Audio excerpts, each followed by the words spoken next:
Hi geometry students and happy Friday. Hopefully you're having a great day so far. We are going to take notes on 3.1 parallel lines and transversals. About halfway through this section I will stop. Your only assignment for today is to complete this video and fill in the notes as I go along.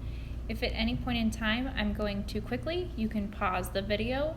Make sure everything I have completed on this video you finish on your notes. We will pick up where I leave off in class on Monday to complete section 1, and then you will have an assignment on that. But at this time and for this weekend, your only assignment is to finish what we finish on this video together. 3.1 Parallel lines and transversals.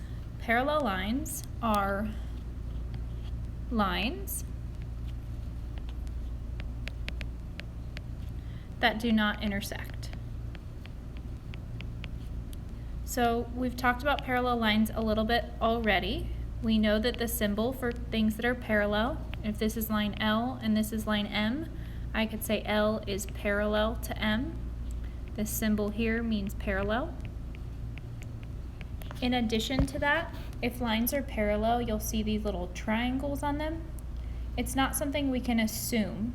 We either need to be told that they are parallel or need to see this on the picture.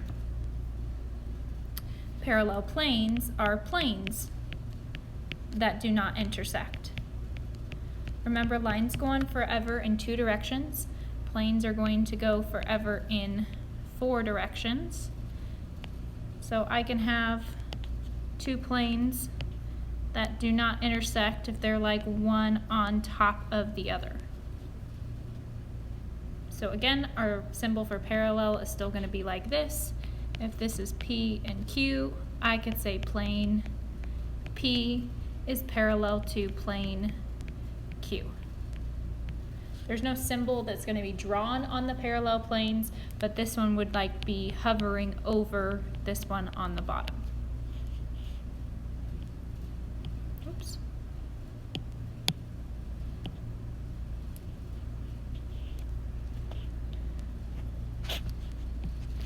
Okay, so something that's going to be really important this chapter is a line that intersects 2 or more coplanar, meaning same plane, lines at 2 different points is called a transversal. Some of this might seem a little bit familiar from what we did in pre-algebra. But if I have 2 lines and they're on the same plane, they don't have to be parallel. And I have a line that goes through both of them. It goes through this line here and this line here. Let's call it line T. Line T is a transversal because it goes through 2 lines at 2 different points. Now when you draw a transversal like this, you're left with several different angles. And all of those angle pairs are special. So we have a whole chart down here based off of 2 lines that are parallel. Well, I guess they're not parallel yet. We'll get in later in the chapter that our lines are parallel. But for now, we just have 2 generic lines. We'll call them Q and R. And I have a transversal here, call it T. Okay, and now it's separated into all of these angles.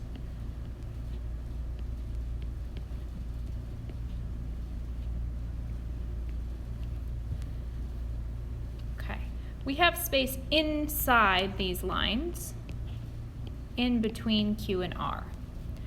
For interior angles lie in the regions between Q and R. So those angles that are inside Q and R would be angle 2, angle 3, angle 5, and angle 8. Then we have the space outside. Those are our exterior angles. and they lie in the space not between those two lines Q and R. So that would be angle 1, angle 4, angle 6, and angle 7. Okay, we're going to get into specific types of interior and specific types of exterior, but you cannot find those specific types until you first know whether they are interior or exterior. So the first question you're always going to be asking yourself is it interior or is it exterior? Interior angles that lie on the same side of the transversal T are called consecutive interior angles. Same side and they're inside consecutive interior angles. So that would be angle 2 and angle 5. They're inside and they are on the same side of line T, as well as angle 3 and angle 8. They're interior angles on the same side of angle T. Non-adjacent, or angles that don't share a side or a vertex, interior angles that lie on opposite sides are called alternate interior angles. So again, they have to be interior and they're alternate. So angle 3 and angle 5. They're on opposite sides. They don't share a side or a vertex, but they're still interior angles, as well as angle 2 and angle 8. Opposite sides, but still interior angles.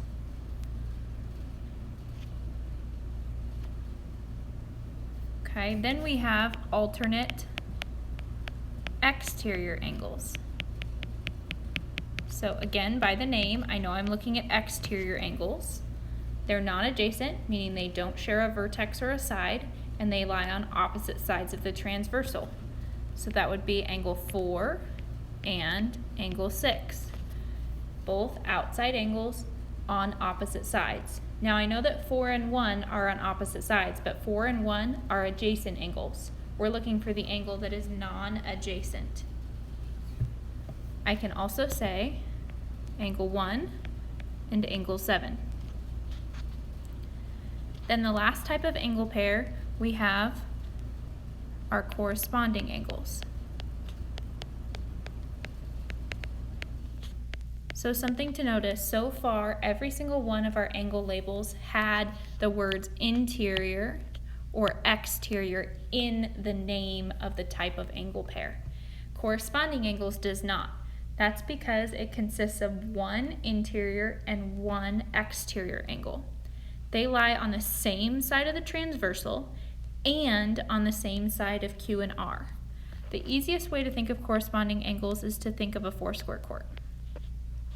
So if I were to draw a foursquare court on here, 4 squares, I could see that player number 4 and player number 8 are in the same position.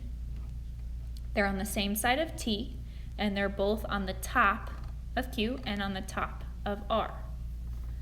I can say angle 1 and angle 5. They're in the same position on the foursquare court. Angle 2 and angle 6 are in the same foursquare position, and then angle 3 and angle 7. So let's look at this example. Make sure you label the angles the exact same way that I did, otherwise you will get different answers. So I'm just going to name the angle pair here. I'm looking at angle 3 and angle 7. Well, I see this space is going to be the interior, and this space is the exterior because it's outside. So if I'm looking at angle 3 and angle 7, I'm looking at an interior pair. They're on opposite sides, therefore these are alternate interior angles. Okay, the next one is 5 and 7. Well, 5 is an outside angle, exterior. 7 is an interior angle. The only thing that can have a combination of both interior and exterior is corresponding. If I were to draw my foursquare court, 7 and 5 are in the same position, therefore they're corresponding angles.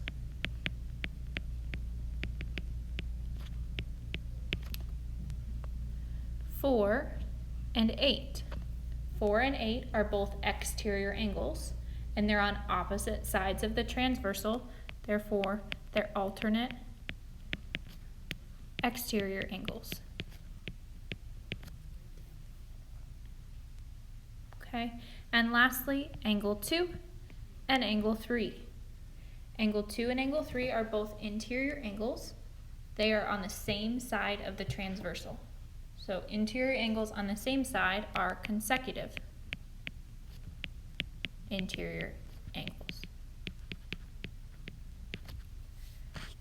So we are actually going to stop notes for today right here. We're going to get into what does it mean to be corresponding, what does it mean to be alternate interior or alternate exterior on Monday, and we'll finish out this section.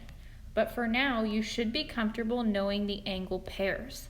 I suggest maybe going over this a few times so that when we talk about what that means in terms of congruence or solving for angles, you are ready to do that on Monday.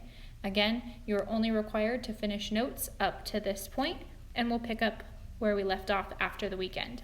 Have a great rest.